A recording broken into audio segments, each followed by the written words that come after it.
안녕하십니까? 예, 행복한 안식일입니다. 어저께 새벽부터 이제 서울에 출장이 있어서 이렇게 출장을 다녀왔습니다. 그 내려오는 길에 그 영남 36 이번에 교목이 되신 류재경 목사님과 함께 차를 타고 내려왔는데요. 그 류재경 목사님께서 이제 작년까지 터키에서 선교사를 하다가 오시다 보니까 제가 이제 궁금증이 폭발해가지고 목사님께 이것저것 여쭤봤습니다.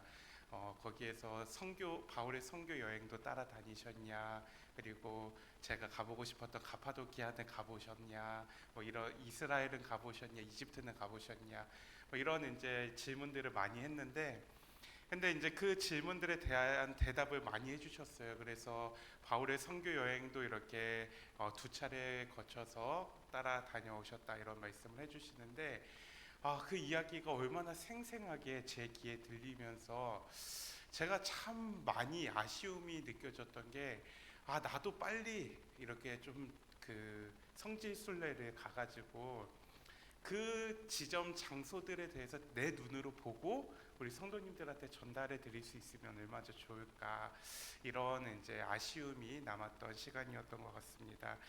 그래서 제가 사실 제 눈으로 보지 못해서 인터넷에 지도를 수없이 이렇게 찾아보고 인터넷에 사진들을 이렇게 수없이 찾아보면서 또 말씀을 묵상하고 사도행적의 말씀들을 또 보면서 이렇게 말씀을 준비하고 있습니다.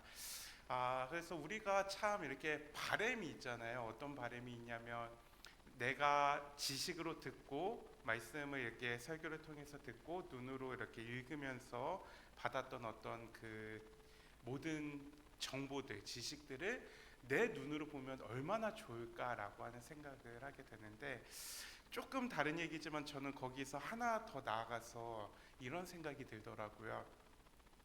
우리가 성경으로 가지고 보고 있는 예수님에 대한 그 이야기, 또 예수님께서 우리를 위해서 준비하신 그 모든 이야기들을 내가 나의 눈으로 직접 볼 때 얼마나 놀라울까라고 하는 그 생각을 하게 되었습니다.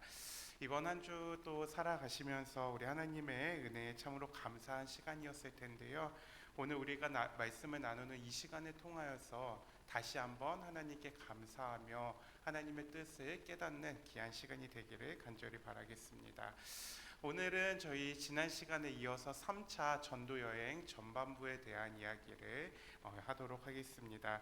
그래서 제가 이번 주까지가 방학입니다. 다음 주가 되면 다시 개학을 해야 되는데요. 방학의 최대 좋은 점은 무엇이냐면, 말씀을 연구할 때 정말 맘 놓고 자료를 마음껏 이렇게 읽으면서 준비를 할 수 있다는 좀 이런 장점이 있었던 것 같습니다. 특히 이번에 저희가 살펴볼 이 내용은 성경에 있는 내용으로는 별로 길지 않습니다. 사도행전 18장 22절로 20장 5절에 있는 말씀인데, 사도행전에 있는 말씀은 사도행전 26장부터 36장 10장에 있는 내용들을 조금 다 압축을 하였습니다. 내용들이 조금 이렇게 많아서 오늘도 다 못하게 되면은 다음 시간으로 또 다시 조금 나눠질 수는 있겠지만, 요 10장의 아주 긴 내용들을 저희가 한번 정리해 보면서 사도 바울이 그 전도 여행을 통하여서 어떠한 지역들을 거쳐갔고, 그 지역들을 거쳐가면서 또 어떠한 문제들을 만났으며, 또 그 문제들을 통하여 사도 바울은 어떻게 행동했고 어떤 편지들을 전달하였는지 오늘 함께 살펴보도록 하겠습니다. 예, 지난 화요일 우리 함께 예배드리지 못하신 분들은 이제 제가 그 화요일의 내용들을 이렇게 좀 진도가 쭉 나갔습니다. 그래서 저게 무슨 말이지라고 생각을 하실 수도 있는데요. 이 3차 전도 여행에 대한 부분들을 보면은 이러한 과정들을 통해서 진행이 되었습니다. 그래서 데살로니가 전서와 데살로니가 후서는 2차 전도 여행 때 기록이 된 책이고, 지난 시간에 2차 전도 여행 때 쓰여진 그 데살로니가 전서와 후서에 그 교회 데살로니가 교회들이 가지고 있던 어떤 기쁨의 소식들과 또 문제들에 대한, 부활의 문제들에 대한 그 내용들을 편지로 적어서 이렇게 디모데를 통하여 전달한 그 내용들을 함께 공부했고요. 그래서 이제 그 2차 전도 여행이 마쳐지면서 이 사도행전을 보면은 이 2차 전도 여행과 3차 전도 여행은 어떤 장으로 딱 구분이 되지 않고 18장 22절을 기점으로 이제 사도 바울이 그냥 이렇게 안디옥에 머물렀다가 다시 그냥 에베소라고 하는 그 지역으로 이동을 하면서 3차 전도 여행이 시작이 되는 것을 보게 됩니다. 그래서 이제 이 안디옥이라고 하는 어떤 저희가 사도행전 이 초반부에 공부했던 세계 선교 복음 전도 복음을 위한 이 선교 센터 중심 그 지에 다시 바울이 머무르면서 어떤 좀 정리를 하고 난 다음에 이제 다시 떠나서 에베소라고 하는 지역으로 이제 도달하게 되고, 그리고 난 다음에 그곳에서 이제 고린도 전서라고 하는 책을 기록을 하게 됩니다. 그리고 그 고린도 전서라는 책을 기록을 하고 난 뒤에 이 에베소를 떠나서 이제 마게도냐 지역과 그리스 아가야라고 하는 당시 지역들을 돌아가 다니면서 어디에서 정확하게 기록하였는지는 모르지만 고린도 후서라는 책과 갈라디아서 로마서라고 하는 책이 요 3차 전도 여행 중에 기록되게 됩니다. 그래서 오늘 저희가 살펴볼 것은 이 마게도냐 그리스 지역까지, 그래서 이 4개의 편지서까지 함께 살펴볼 것이고요. 우리 그 다음에 부르기아와 이스라엘 지역에서 있었던 후반부의 내용은 다음 시간에 저희가 함께 살펴보도록 하겠습니다. 그래서 이것도 지난 시간에 저희가 살펴본 건데 2차 전도 여행 때 데살로니가전서와 데살로니가 후서가 기록이 되었고 3차 전도 여행 때 오늘 저희가 살펴볼 4개의 성경이 기록이 된다라고 이렇게 말씀을 드렸고요. 그리고 난 뒤에 이제 뒤의 내용들은 또 이 이야기들이 전개돼 가면서 그 중간중간에 어떤 이야기들이 있었는지 살펴보도록 하겠습니다.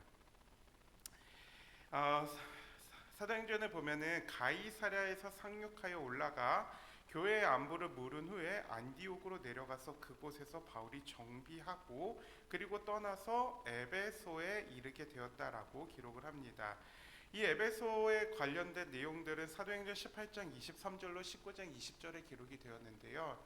이 에베소에서 바울은 누구를 만나게 되냐면 브리스길라 만났다기보다 같이 가게 되냐면 이 브리스길라와 아굴라라고 하는 사람을 이곳에서 보내놓고 다시 만나게 됩니다. 뿐만 아니라 이 에베소에서 누구를 또 만나게 되냐면 아굴라라고 하는 사람을 만나게 되는데, 이 아굴라라고 하는 사람은 역사서에서도 기록이 되어 있을 정도로 당시에 굉장히 뛰어난 성경학자이자 철학자였습니다. 그래서 굉장히 지식적으로 뛰어나고, 특히나 이 아굴라라고 하는 사람이 초기 교회의 그의 지식과 그의 가르침을 통하여서 바울처럼 성경에 이렇게 기록이 되어 있는 것은 아니지만 당시 많은 교회에 정말 많은 영향을 미친 사람으로서 아굴라가 소개가 되고 있습니다. 그래서 이 에베소에서 이제 만나게 되는데, 이 에베소에서 이제 뭐 그런 사람들을 만나고 이 복음이 전해지는 이 과정 속에서 바울이 한 가지 사건을 마주치게 됩니다. 어떤 사건을 마주치게 되냐면, 이 에베소에서는 당시에 많은 신전들이 있었는데 이 신전들 중에서도 아테미라고 하는 신전이 있었는데, 이 아테미 여신의 어떤 신상을 이렇게 만들어 가지고 그것을 사람들에게 판매하는 그런 직업을 가진 사람들이 많이 있었어요. 그런데 이 바울이 와가지고 우상을 섬기지 말고 하나님을 믿어야 된다라고 하는 복음이 전하여지자 사람들이 이 신상을 사는 것에 대해서 실제로 소극적으로 바뀌기도 하였을 것이고, 그래서 매출이 떨어지기도 하였을 것이고, 그리고 이 신상을 사는 것에 대한 이 바울의 가르침이 자신을 공격하고 자신의 직업을 잃게 할 것이라고 하는 두려움 때문에 이 성경에 보면은 갑자기 단어가 생각이 안 나는데, 아무튼 그 직업에 대해서 은장수 맞나요? 은장수. 예, 은장수라고 소개를 하고 있는데, 이 은장수들이 바울을 죽이고 그를 쫓아내기 위해서 공격하는 장면이 나옵니다. 그래서 이 바울이요, 이 에베소에서 또다시 어려움을 겪고 3차 전도 여행의 또 그 시작을 열게 되는 것이죠. 그래서 이제 이 에베소에서 이제 수개월 머물고 있다가 이제 오순절쯤 하여서 이 에베소를 떠나려고 할 때 갑작스럽게 떠나는 그 과정 속에서도 이 바울이 에베소에서 어디에 소식을 듣게 되냐면 고린도 교회의 소식을 듣게 됩니다.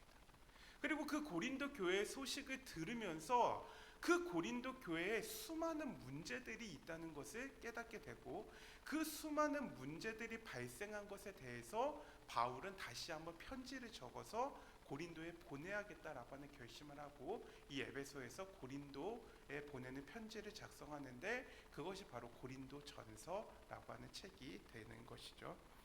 그래서 이 고린도 전서에 대한 내용들을 저희가 잠깐 살펴보자면 지난 시간에도 잠깐 말씀드렸다시피 요거는 성경에 이렇게 완벽한 개요는 아닙니다. 제가 지금 그 책 하나하나까지 다 짚고 넘어가지는 않을 것이고 이 사도행전의 그 전도 여행의 어떤 그 개요 배경들에 대한 이해를 위해서 좀 이렇게 잠깐 정리한 간단한 개요인데요.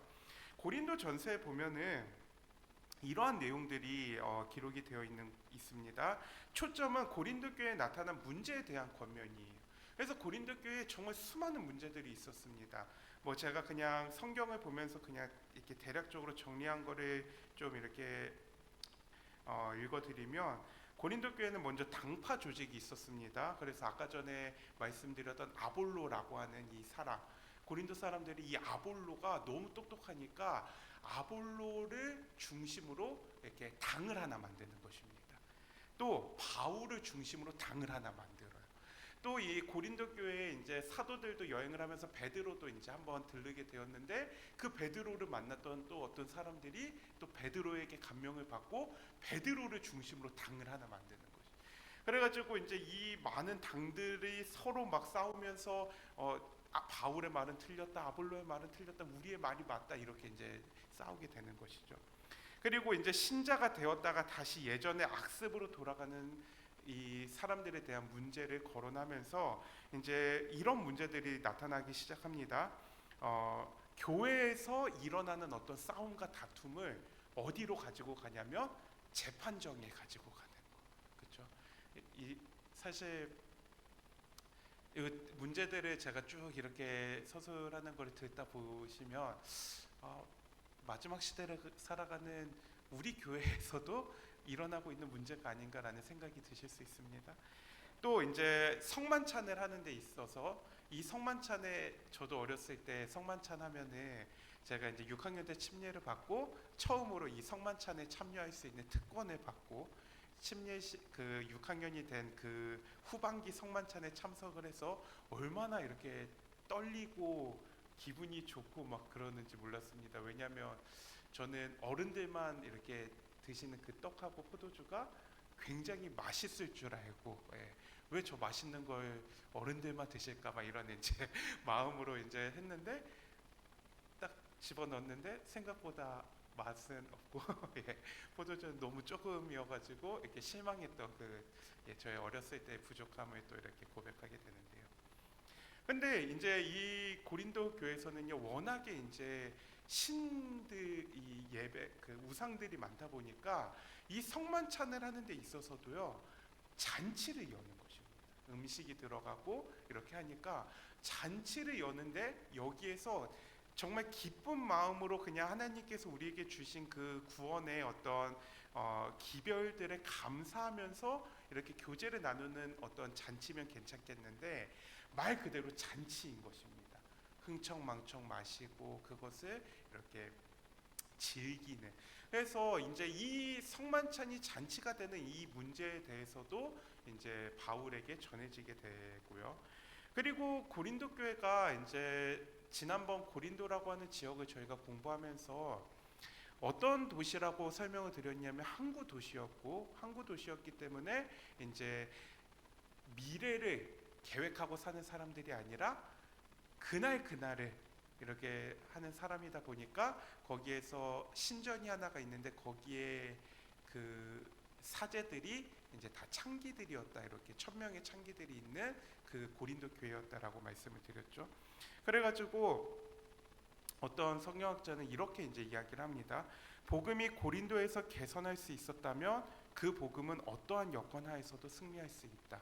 이제 이렇게 말했죠. 우리나라로 따지면은 복음이 뭐 저기 이태원이나 홍대에도 들어가서 흥행할 수 있다면 한국 어디에서든 복음이 성공할 수 있다. 뭐 이런 이제 어투로 기록이 된 이제 내용이.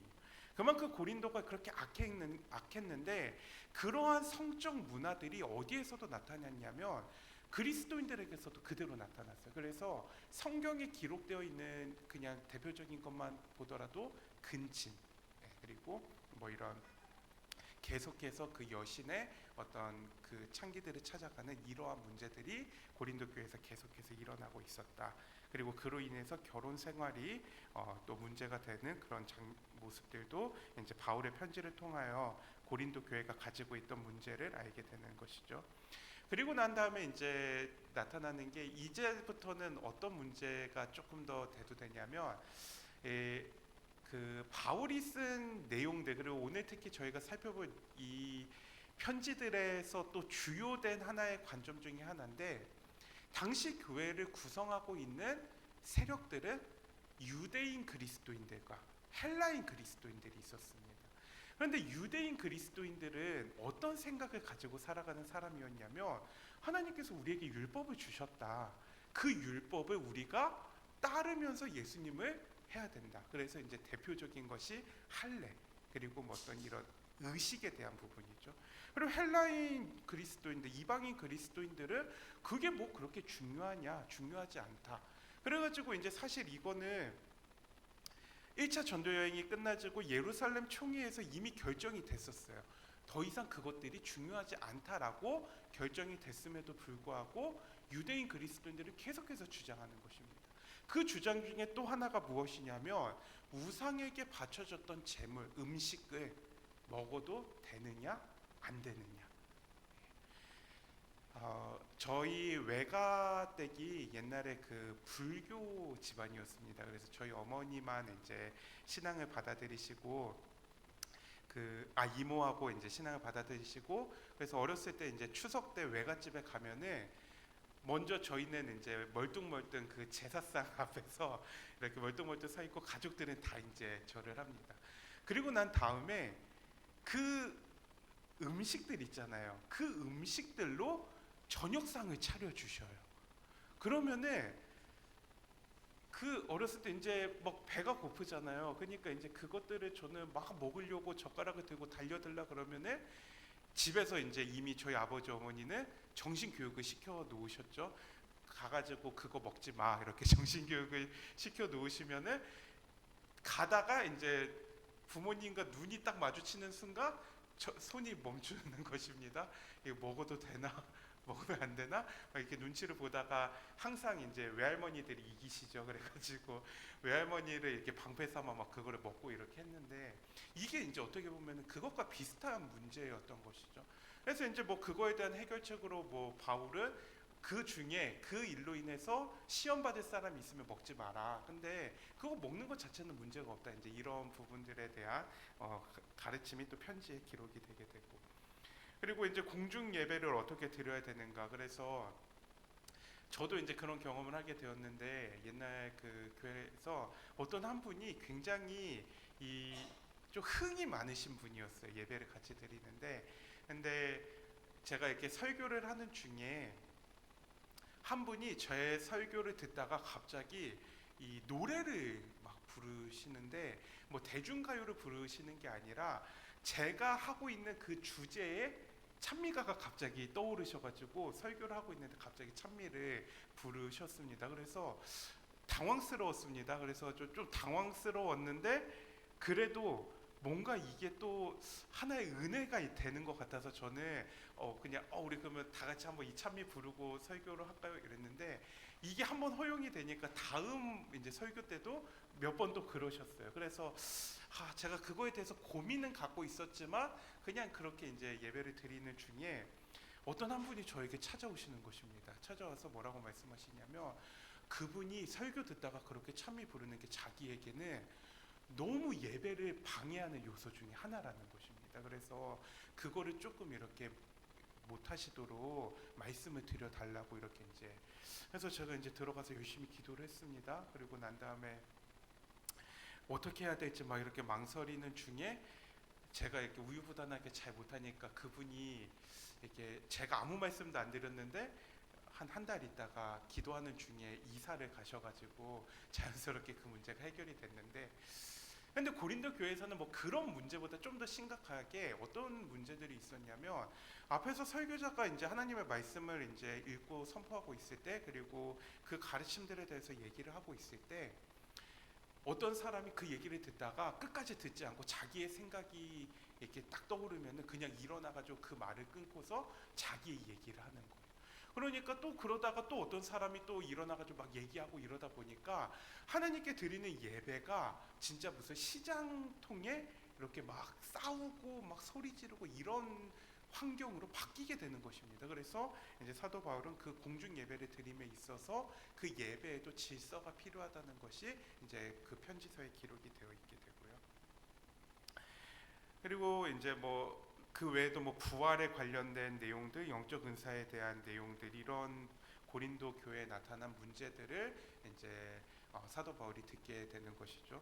그래서 그 문제들을 듣고 난 다음에 이제 편지를 써서 1장부터 4장에는 교회의 연합과 분열에 대해서 이야기를 합니다. 너희들이 왜 당파를 조직하고 있느냐? 우리는 모두 예수님을 믿는 사람이고, 바울이 이야기한 것, 내가 이야기한 것도 옳고 아볼로가 이야기한 것도 예수님을 믿는 데 있어서 문제가 되는 사실이 아니라면 그것도 틀린 것이 아니고 오직 예수님을 높이는 그 메시지라면 아무 문제가 없는데 왜 그것을 가지고 서로 싸우느냐라고 이야기를 하고 있는 것이. 그러니까 그러한 당파 조직을 이제 당장 멈추고 다 같이 모여가지고 다시 하나님께 예수님만 높이고 예수님의 복음에 있어서만 우리가 깨인 자가 되어야 된다라고 편지 초반에 기록을 하고 있습니다. 그리고 이제 5장에서 8장에 이제 제가 아까 전에 말씀드렸던 문제들, 뭐 결혼이나 재판, 송사 이런 것들에 대한 문제에 대해서 너희가 그렇게 하면 안 돼, 이렇게 해결을 해야 돼, 그렇게 바라보면 안 돼라고 이제 편지를 써가지고 기록을 하게 되고요. 그리고 난 다음에 이제 9장부터 12장에는 이제 성찬과 예배에 대하여서 너희가 잔치하듯이 너희의 즐거움을 위해서 하는 것이 아니라 예배는 누구를 위해서 드려야 된다? 하나님께 영광 드리기 위한 예배가 되어야 된다라고 이제 편지에 쓰는 것이. 그리고 난 다음에 이제 13장부터 16장에는 그 고린도인들이 부활에 대해서 예수님을 믿는 것에 대해서 부활은 아무 쓸모가 없다, 아무 상관이 없다. 그러니까 그게 아니다. 부활을 믿지 않으면 어떻게 예수님을 구원자로 믿을 수 있느냐, 이것이 이제 바울이 고린도 교회에 전하는 변론이었습니다. 그래서 이제 이 편지를 들고서 이 편지를 보내가지고 고린도 교회에 보내게 되었고, 이 편지를 이제 받은 다음에 바울은 에베소를 떠나서 이제 마게도냐 지역으로 이동을 하게 됩니다. 한 그 시간을 한 2주에서 3주 정도로 이제 보는데요. 그 이동하는 중에 고린도 교회에 전해진 편지의 그 응답이 다시 바울에게 옵니다. 그래서 그 응답이 온 것에 대하여서 또다시 편지를 쓴 게 고린도 후서예요.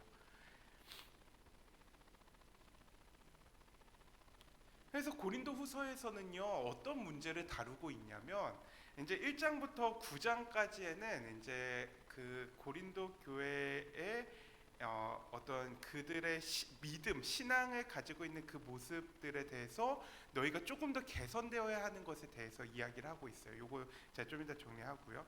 그리고 난 다음에 10장부터 13장에는 자기 변호를 하는데, 왜 이런 변호를 하게 됐냐면, 고린도 전서 첫 번째 편지가 고린도 교회에 전달이 되고 난 다음에 이 고린도 교회에 있는 사람들이요, 특히나 아볼로와 베드로, 즉 이 바울을 조금 이렇게 존중하지 않고 바울을 외면한 사람들이 어떤 주장을 하기 시작하냐면, 바울은요, 저희가 지난 시간에도 잠깐 살폈다시피 돈이 많은 상태로 전도 여행을 떠나지 않았습니다. 그곳에서 먹고 살기 위해서 이렇게 천막을 이렇게 만들고 이렇게 지냈잖아요. 그러니까 그가 입고 있는 옷과 이런 것들이 허름했다라고 이야기를 합니다. 그리고 이제 그가 보여주고 있는 이 겉모습이 좀 허름하다 보니까 여러 번 말씀드리다시피 고린도 사람들이 지금 어떤 사람들이냐면 세속적인 사람들이에요. 그러다 보니까 이 바울까지도 어떤 모습으로 바라보냐면 이 조금 허름하고 이렇게 전문적이지 않아 보이는 그런 겉모습이 존경할 수 없고 그를 사도로 인정할 수 없다는 이 무리가 생기게 된 것입니다. 그러다 보니까 첫 번째 편지를 받은 이 사람들 중에서 많은 사람들이 이 바울에게 뭐라고 이야기하냐면, 야, 우리는 너가 사도인 줄 모르겠다, 사도로 인정을 못하겠다, 그러니까 너가 사도로서 받은 추천장을 좀 보여줘봐. 이게 전달이 되는 것입니다. 그러니까 이제 바울이 10장부터 13장에 나는 예수님을 직접 환상을 통해서 만났고 그 예수님께 이방인에게 가서 복음을 전하라고 예수님이 나에게 추천장을 준 사도다라고 변호하는 장면이 이 뒷부분에 나오는 것이. 그리고 이제 이 뒷부분의 내용과 또 별개로 이제 앞부분에서는 이제 이런 내용들, 이런 이제 배경이 나옵니다. 이 첫 번째 편지가 전해지고 난 다음에 많은 사람들이 바울을 뭐 이렇게 조금 무시하고 이런 사람들도 있었지만 이 편지를 통해서 야, 우리가 너무 교만했다, 우리가 말씀을 잘 알지도 못하면서 이렇게 살았다, 근데 우리가 바울의 편지를 보니까 이대로 사는 것이 옳은 것 같으니까 마음을 바꾸자 해가지고 이 바울에게 어떻게 보면은 사과와 화해를 이제 원하는 사람들의 그 소식이 같이 전달이 된 것입니다. 그래서 1장부터 7장에 이제 감사하는 것입니다. 너희가 그 편지를 듣고서 바꿔줘서 고맙다, 그리고 교회가 다시 연합해서 예수님을 통해서 부흥되기를 바란다, 이런 내용들이 앞에 기록이 되고 난 다음에 그럼에도 불구하고 지금 고린도 교회가 가지고 있는 조금 부족한 모습들을 8장과 9장에 드러내고 있는데 이 요세푸스의 기록에 보면 이 요세푸스는 초기 그 교회 그 시대를 살아갔던 기독교 역사가인데요. 이 요세푸스의 기록에 의하면은 요 때쯤하여서 예루살렘에요 굉장히 큰 기근이 있었다라고 기록을 하고 있습니다. 그래서 이제 뭐 성경에서도 그러한 어떤 이제 뉘앙스와 그리고 또 헌금을 구하는 그런 편지들이 나오는데, 그래서 이 엄청난 기근을 통하여서 예루살렘에 사는 그리스도인들이 굉장히 어려움을 당하고 있을 때 바울이 여러 교회에 헌금을 요청합니다. 그 헌금을 요청해서 그 헌금을 이제 예루살렘에 내가 갖다 전해주겠다라고 하면서 헌금을 받는데, 이 다른 마게도냐와 또 이제 데살로니가의 성도들은요 굉장히 기쁜 마음으로 많은 헌금들을 가지고 오는데 이 고린도 교회에서는 헌금을 안 가져오는 것입니다. 그래서 이 헌금을 안 가져오는 것에 대해서 바울이 다시 한번 호소를 하는 장면이 이 8장과 9장의 내용이다라고 이야기를 할 수가 있습니다. 그래서 이제 이 고린도 후서의 내용도 사도 바울이 왜 이 고린도 후서를 이러한 내용으로 쓰게 되었는가, 즉 고린도 전서를 써서 보냈는데 그거에 대해 수긍한 사람들에 대한 감사와 아직까지도 반대하고 사도의 직을 부인하는 그 사람들을 이제 설득하고 또 그 사람들에게 자기를 변호하기 위한 편지가 다시 고린도 후서라는 편지를 통해서 전달되게 되었다라고 하는 이 내용들에 대해서 이제 정리를 하게 되었고요. 네, 그래서 이제 그리고 난 다음에 이제 이 바울이 또다시 그 마게도냐 위의 지방에서 아가야라고 하는 이 지역으로 내려오면서 갈라디아서와 로마서를 기록을 하게 됩니다.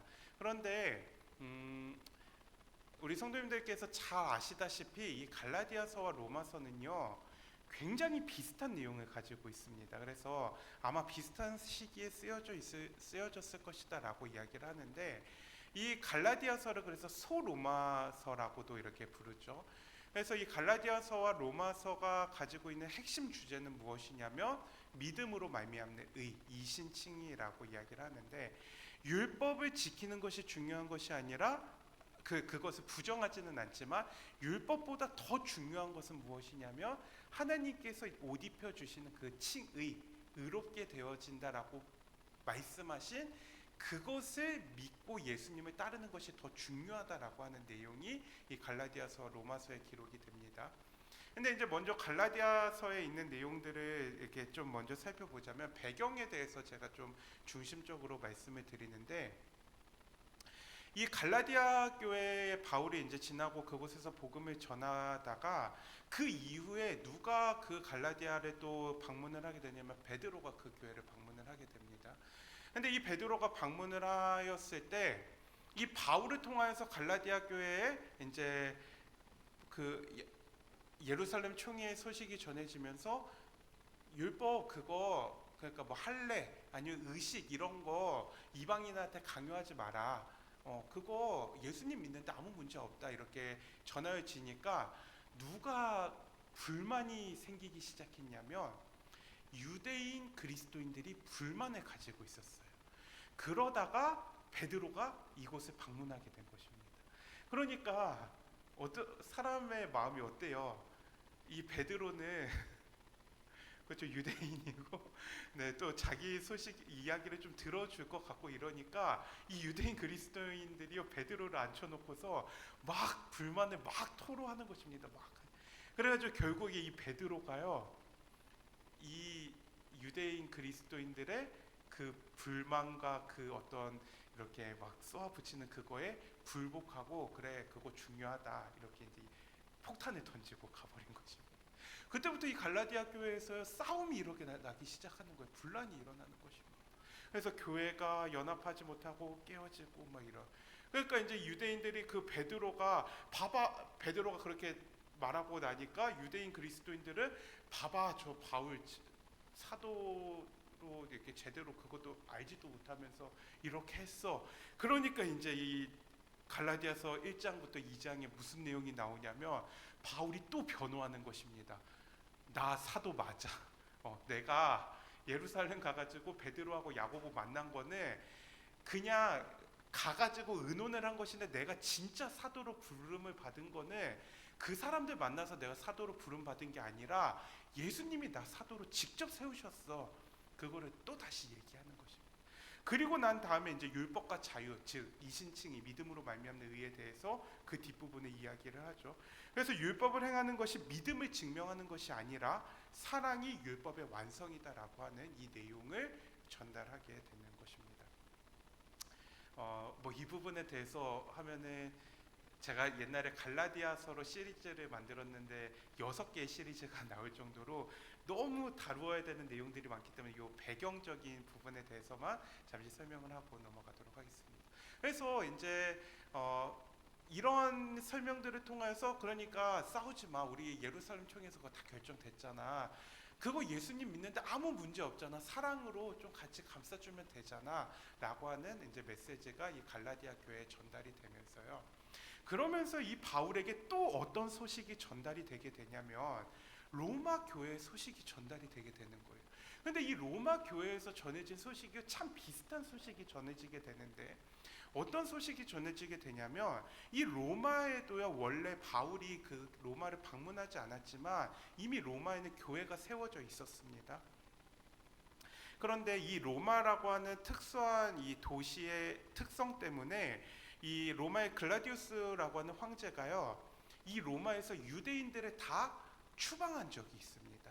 5년 동안 추방을 했는데 그 5년이 지나고 난 다음에 이 유대인들이 다시 로마로 돌아올 수 있게 이제 조치가 취해졌는데 원래 세워져 있던 교회에서도 여전히 어떤 파가 있었냐면 유대인 그리스도인이 있었고 헬라인 그리스도인들이 있었다는 것입니다.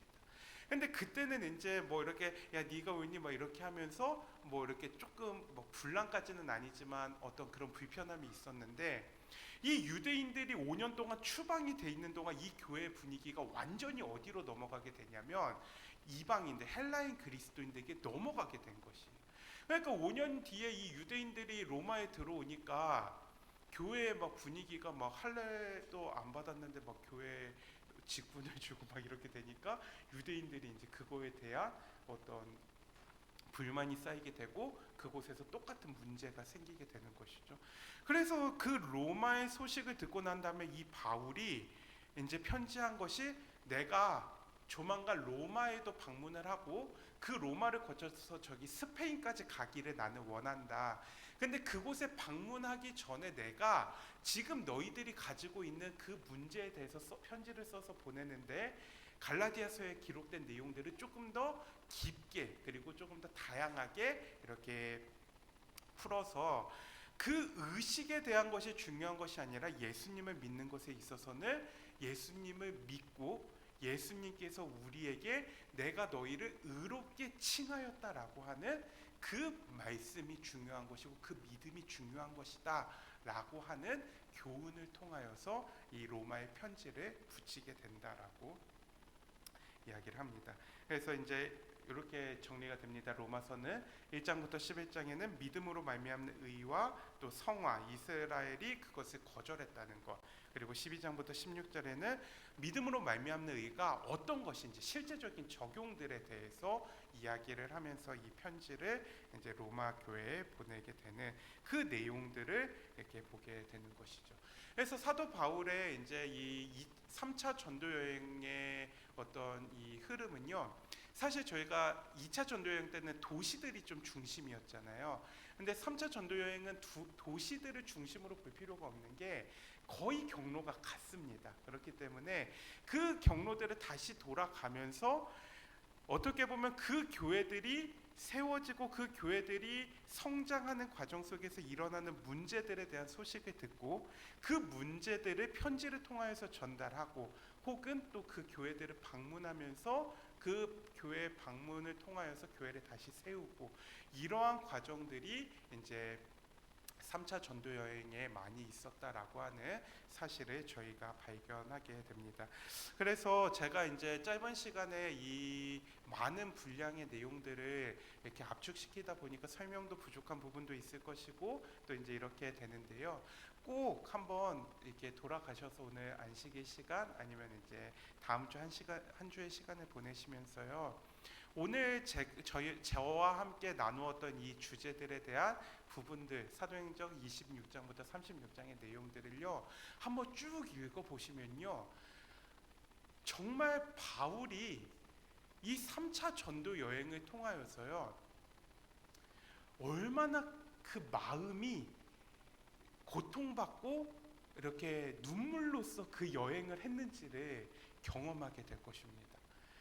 2차 전도 여행까지는요 바울이 이렇게 육체적으로 힘든 내용들이 많이 나와요. 성에 갔더니 막 돌 던지고 이렇게 막 쫓겨나고 밤새 막 이렇게 도망가고 이런 내용들이 많이 나오면 이제 3차 전도 여행으로 가면요 뭐 물론 그러한 일들이 아예 없지는 않지만 계속해서 교회에 문제가 생기고 사도권을 공격받고 그리고 사도 바울의 어떤 그런 외적인 부분들에 대한 공격이 오고 그래서 그럼에도 불구하고 사울은 저희가 2차 전도 여행 때도 다루었던 주제죠. 그럼에도 불구하고 바울은 도시에 들어갈 때마다 유대인을 위해서 복음을 전하는 사랑의 모습을 보여줬던 것처럼 이 바울은 또 다시 교회들에서 자신을 공격했지만 그럼에도 불구하고 그 사랑의 마음을 놓지 않고 미워하지 않고 그 교회와 성도들을 향하여 끝까지 사랑의 모습을 보여주는 그 절절한 사랑의 편지들의 내용들을 우리가 접하게 될 것입니다. 그래서 저는 사도행전의 이 시리즈를 이제 쭉 이어나가면서 특히 바울의 이 부분을 보면서 이 바울의 편지들, 바울의 어떤 이 행적들은 사실 우리가 알기로는 바울은 굉장히 똑똑하고 변증적인 사람이잖아요. 어떤 논리적으로 그 사람들을 어떻게 이렇게 쭉 누르는 그런 이제 사람으로 알고 있지만 연구하고 또 말씀을 보고 묵상하면 할수록 바울은 정말로 예수님의 사랑이 가득한 사람이었다라고 하는 것을 이렇게 깊게 느끼시게 될 것입니다. 그래서 마지막 시대를 살아가고 있는 우리에게 또 주어지는 말씀이 있다고 생각되어집니다. 지금 이 시대에 사랑이 없어지면 교회는 더 이상 희망이 없습니다. 빛이 없고요. 그래서 이 마지막 시대를 살아가면서 사도 바울이 보여주었던 세상을 향한 사랑, 그리고 교회를 향한 사랑, 성도를 향한 그 사랑이 우리의 마음속에 함께 이렇게 간직되고, 또 이 사도 바울의 이야기들을 통하여서 우리의 마음속에 새로운 결심이 일어날 수 있다면, 어쩌면 하나님께서 그러한 목적과 그러한 마음으로 우리 이 사도행전과 사도행적의 말씀들을 우리에게 보여주고 계신 것이 아닌가라고 생각되어집니다. 이번 한 주 우리 사도 바울의 그 뜨거운 편지의 내용들과 또 그 선교적 여행들을 통하여서 우리의 마음에 사랑이 가득하고, 또 그 사랑이 나누어지면서 우리의 삶에 하나님께서 주시는 큰 축복과 기쁨이 함께 있게 되기를 간절히 바라면서 오늘의 모든 말씀을 줄이도록 하겠습니다.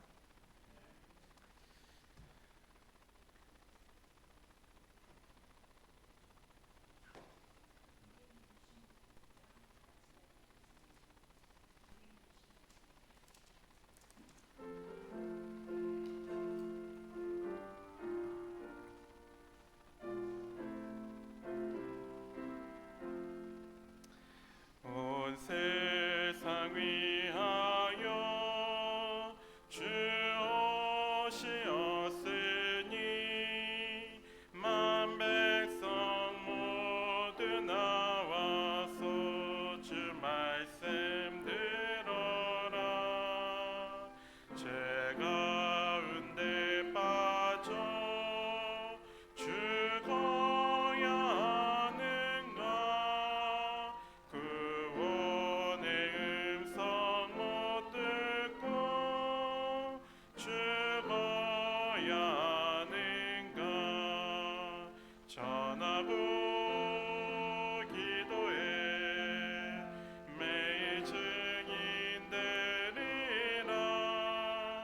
세상 모든 사람 다 듣고 그 사랑 알도록 온 세상 위하여 그 복음 전하니 저 죄인 회개하고서 주 예수 믿어라.